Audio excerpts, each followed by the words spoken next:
उत्तर प्रदेश चुनाव को लेकर जिस तरीके से विभिन्न राजनीतिक दलों के नेता दावेदार चुनावी कसरत कर रहे हैं, उसी तरीके से बलिया के राजनीति में कौन किस विधानसभा क्षेत्र से लड़ेगा, ये इसका खुलासा तो पार्टी तय करेगी। फिलहाल जिले के सातों विधानसभा पे यदि फोकस करें तो सभी विधानसभाओं में दावेदारों की संख्या अधिक देखी जा रही है।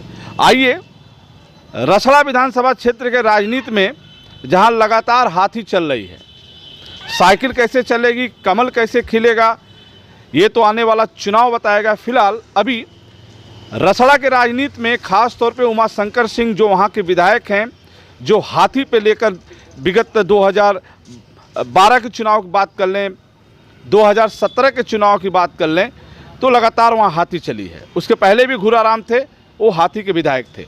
अब आगामी 22 के चुनाव में रसड़ा विधानसभा क्षेत्र से क्या होगा, साइकिल चलेगी या खिलेगा कमल या फिर हाथी ही रहेगी। आइए बात करते हैं समाजवादी पार्टी के ऐसे दावेदार हैं जिनके पिताजी रसड़ा के राजनीति में एक अहम भूमिका निभाए हैं। आइए हम बात करते हैं बबलू अंसारी से कि खास तौर पे रसड़ा के राजनीति में उन्होंने किस तरह का फोकस किया है और उसको किस तरीके से देख रहे हैं। जी,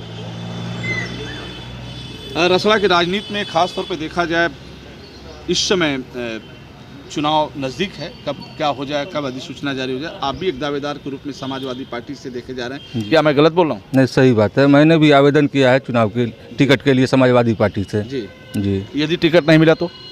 टिकट नहीं मिला तो हम लोग पार्टी को जिताने का काम करेंगे, जिसको मिलेगा उसके साथ रहेंगे। चर्चा ये है कि जैसे हाथी वहाँ बहुत मजबूत है, तो हाथी को हिलाने के लिए क्या साइकिल मजबूत रहेगा वहाँ? ये बेसिकली 93 से ही एक बार भाजपा के स्वर्गीय अनिल राम जी का छोड़ दिया जाए तो वहाँ पर बसपा ही काबिज रही है। 93 के बाद से? 93 के बाद से अब तक। हाँ। 2022 में क्या लग रहा है? 2022 में साइकिल चलेगी रसड़ा में। साइकिल कसी जा रही है, अभी साइकिल कस दी गई है, इस बार साइकिल चलेगी रसड़ा में। उसका मुख्य कारण है, साइकिल में हवा कौन डालेगा? साइकिल में देखिए वहाँ का जो चुनाव रहा है, क्या साइकिल में मतदाता हवा डालेगा? साइकिल में एकदम वहाँ का समीकरण जो बोल रहा है कि लगभग 1 लाख तक साइकिल, समीकरण के हिसाब से 1 लाख वोट हो रहा है। तो आपका दावा है कि वहाँ साइकिल जीतेगी? एकदम साइकिल जरूर जीतेगी। प्रदेश की राजनीति लोग कहते हैं कि वहाँ के विधायक खास तौर पे बहुत मजबूत है, वहाँ की हाथी बहुत मजबूत है। हाथी मजबूत रही है, लेकिन इस वक्त जो है समाजवादी पार्टी की लहर चल रही है और हर धर्म जात के लोगों का लगाव अखिलेश जी के साथ है और कोई बंधा हुआ नहीं दिख रहा है इस बार। जो सरकार इस लोग परिवर्तन के मूड में है। नहीं, आप चूँकि एक समाजवादी पार्टी के नेता हैं, तो विकास के फ्रेम में, विकास की नज़र में रसड़ा बेहतर हुआ या पहले से भी खराब रहा? रसड़ा जो है 2012 से लेकर 17 तक विकास के काम हुए जो समाजवादी सरकार में हुए हैं।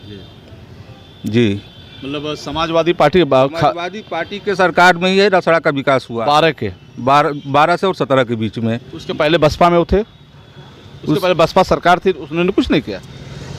भाई काम तो होते थे, लेकिन जो विकास का काम, जो रोड सड़कें देख रहे हैं, 4 लेन टाइप जो रोड बना हुआ है रसड़ा में, वो समाजवादी पार्टी के सरकार में ही बना। मतलब आपके कहने मतलब है कि समाजवादी पार्टी के अखिलेश यादव ने ही रसड़ा में विकास की गंगा बहाई है। एकदम।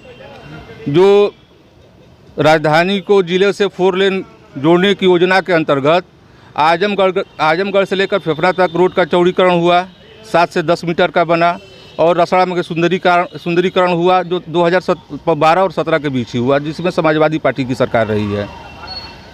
कहने का मतलब है बबलू अंसारी जी की 2012 और 17 के बीच समाजवादी पार्टी के राष्ट्रीय अध्यक्ष अखिलेश यादव उस समय मुख्यमंत्री थे उत्तर प्रदेश के, उन्होंने रसड़ा में बेहतर विकास किया है। आज वो विकास जाना जा रहा है, लेकिन इनका दावा है कि 2022 में हाथी नहीं साइकिल चलेगा। अब तक की खबरों में बस इतना ही। देखते रहिए यूपी आजकल। मैं रोशन जायसवाल, नमस्कार।